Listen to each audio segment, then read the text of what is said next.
राजवैभवचा पाणी निघतोय आणि त्याच्यामुळे हे पूर्ण 16 बिल्डिंगला एवढा त्रास होतोय. आपण बघू शकता याच्यात जर एखादा लहान मुलगा गेला तर पूर्णपणे दगावण्याचे चान्सेस आहेत. वेगवेगळ्या आजारांना सामोरे जावं लागत आहे. आम्ही महिलांचा मोर्चा घेऊन जाऊ नगर परिषदेवर. राजवैभव ई विंग बिल्डिंग है, हम उसमें रहने वाले आदमी हैं। परसों के दिन हमारे लड़के को फीवर हुआ, तो ब्लड टेस्ट करवाया तो रिपोर्ट में आया डेंगू हुआ है, टाइफाइड भी शुरू हुआ था। आम्ही आज नगर परिषदेला जाऊन आलो. नगर परिषदेचा कुठलाही अधिकारी आम्हाला भेटला नाही. आम्ही तिकडे वॉर्निंग देऊन आलोय का मंगळवारी दुपारी आम्ही 2 ते 2:30च्या दरम्यान सगळ्या क्रिस्टल पार्कचे लोक येणार आणि तिकडे हे सांडपाणी घेऊन नगर परिषदेमध्ये टाकणार. पालघर नगर परिषद कार्य क्षेत्र में राज वैभव नामक एक इमारत से बाहर रास्ते पर बहते सीवेज या गंदे पानी से वहां रहने वाले सभी रहवासी परेशान है। ऐसे ही हाल है, कम से कम एक साल से ऐसे ही हाल है. एक साल से हाँ, ऐसे ही हाल है. प्रॉब्लम होता है धोने में. हम लोग जाके धो लेते और बिल्डिंग के नीचे न लेते, तो घर पे जाके धोना ही पड़ता है. प्रॉब्लम तो होती है. बहुत दिक्कत होती है ना, क्योंकि अपन सुबह नहा धो के जाते हैं दुकान पे, जो गंदा पानी है उनके ऊपर आता है, फिर मंदिर भी जाते तो भी उनके ऊपर आता है. इस गंदे पानी ने भयानक रूप ले लिया है. कहीं ये पानी ने कीचड़ का रूप लिया तो कहीं ये पानी मच्छर कीड़ों का घर बन चुका है. छोटे बच्चे, बूढ़े, गर्भवती महिलाओं के लिए तो ये जानलेवा भी साबित हो सकता है. प्यायला पाहिजे होतं का ह्याच्याने रोगराई पसरते आणि हे याच्याकडे लक्ष द्यायला पाहिजे.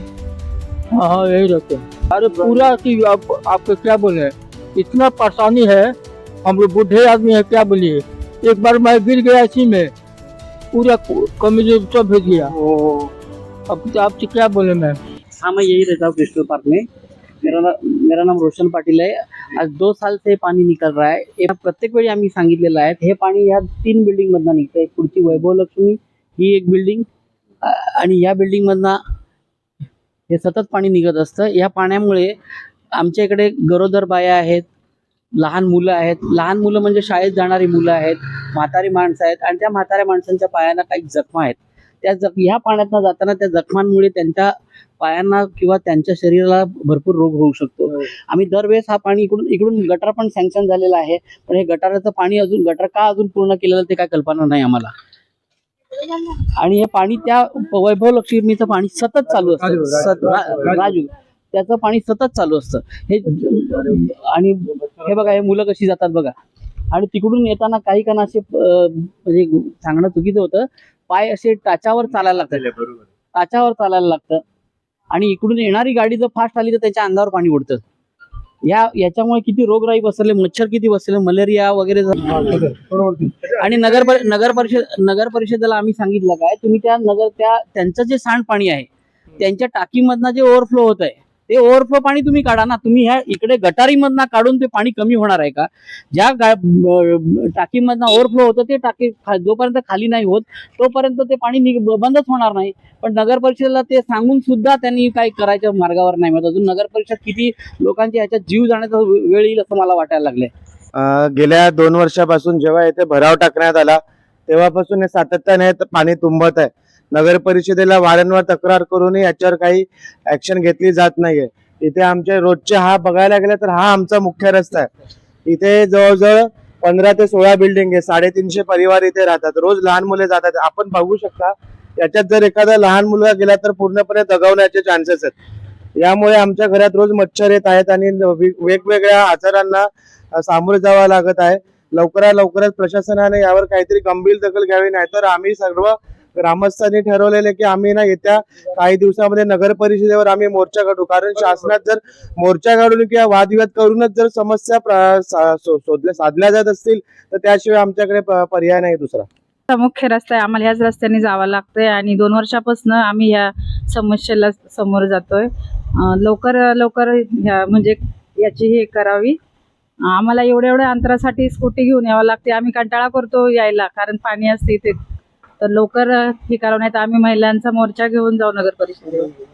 फक्त हे राजवैभवचा पाणी निघतोय आणि त्याच्यामुळे हे पूर्ण 16 बिल्डिंगला एवढा त्रास होतोय.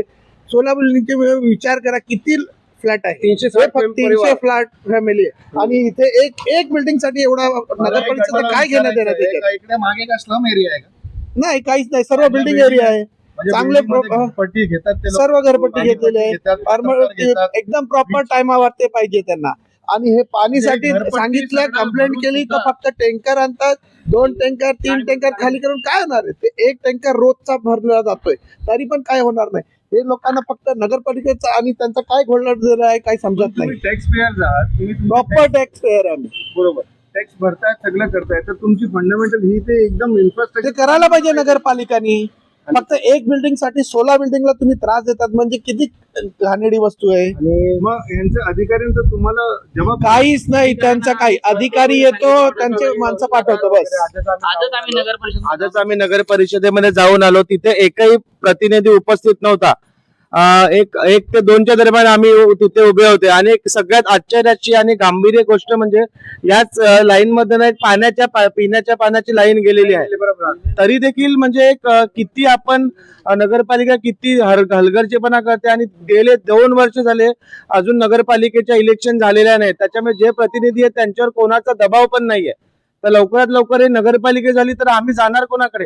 आमचा कोणी आता स्थानिक प्रतिनिधीच वाली नाही राहिला आम्हाला. आणि दुसरी एक गोष्ट, आमच्या या क्रिस्टल पार्क परिवाराला अजूनही पिण्याच्या पाण्याची व्यवस्था नाहीये. हे सगळे इकडे महिला मंडळ तुम्हाला याच्याबद्दल थोडं जास्त व्यवस्थित सांगू शकतील.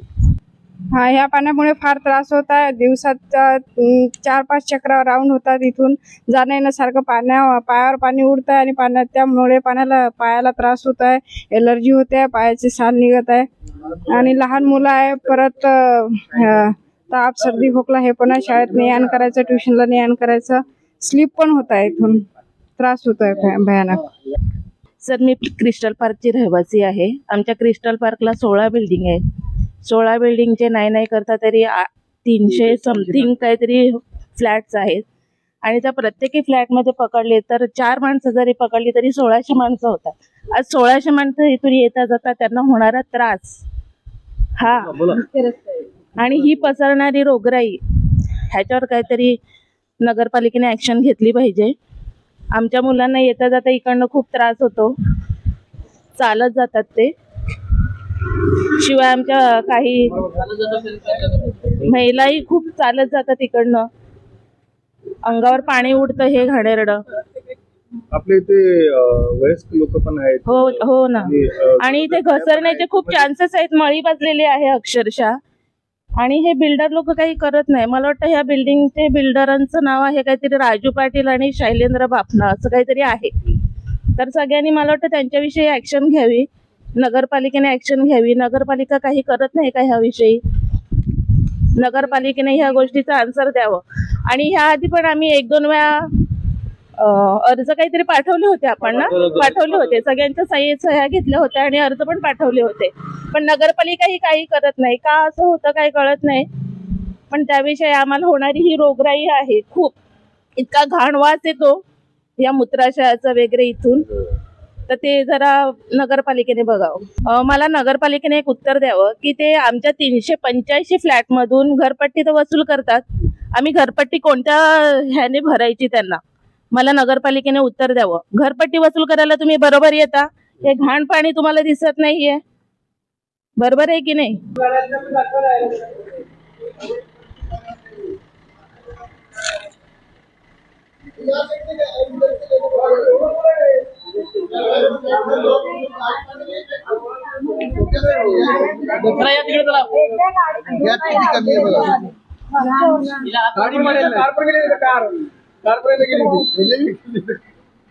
हे पहा इकडे बघा, ही पाईपलाईन आहे नळाची. ही नळाची पाईपलाईन आहे, हे गटार आहे. हे गटार पूर्ण ते बघा तिकडे पाईप कसे वरती आलेले आहेत. ह्या नळाचं पाण्याचं पाईप आहे. हे पाणी, ह्या पाण्याला हे वरती जॉईंट आहे, वरती जॉईंट म्हणून मला वाटतं वरती गेलं नाही तर ते खाली डुबलं तर पाणी घरात जाईल सगळ्या लोकांच्या. नळाचं पाणी हे पाणी झाले आणि ह्याच्यावर मळी कधी जमलेली आहे, ह्याच्यावर मच्छरचं प्रमाण किती मोठ्या प्रमाणात आहे. या बिल्डिंगवाल्यांना समजत नाही का, किंवा नगरपालिकेला समजत नाही का? नगरपालिकेने यांना नोटीस देऊन पाणी बंद करायला पाहिजे होतं, किंवा यांचे घरपट्टे घेऊन यांचं सांडपाणी काढण्यासाठी प्रयत्न करायला पाहिजे होते. हे सतत कंटिन्यूस पाणी चालू असल्यामुळे इकडे भरते, यांच्या टाक्या भरलेल्या आहेत. म्हणण्याप्रमाणे ही जी पाण्याची पाईपलाईन आहे, ही म्हणजे पिण्याची पाण्याची लाईन आहे. तुम्ही आणखी बघा इकडे, हे इकडे सडायला लागलेलं आहे, गंज पकडलेला. म्हणजे ह्यांच्याकडे हे पाणी जातच असेल ना, घाण पाणी सांडपाणी जात असेल ना, सांडपाण्यामध्ये मिक्स झालेला हा पाईप आहे. तो बघा पाईप घाणेरडा झालेला आहे, सडून गेलेला आहे पाईप तो. म्हणजे हा पिण्याचं पाणीचा हा पिण्याचा पाण्याचा लाईन आहे. यांचं पाणी सांडपाणी म्हणजे हे मला वाटतं मूत्राशयाचं आणि ते जल हा ती लाईन मधनं पाणी सतत चालू आहे. हा पिण्याचं पाणी सोडलं जातं. या बिल्डिंगला, ह्या 2 बिल्डिंगला जातं पुढच्या. ह्यांच्या स्वतःच्या बिल्डिंगला पण पाणी हे इकडून गेलेलं आहे आणि त्या पुढच्या बिल्डिंगला हे पाणी गेलेलं आहे इकडून.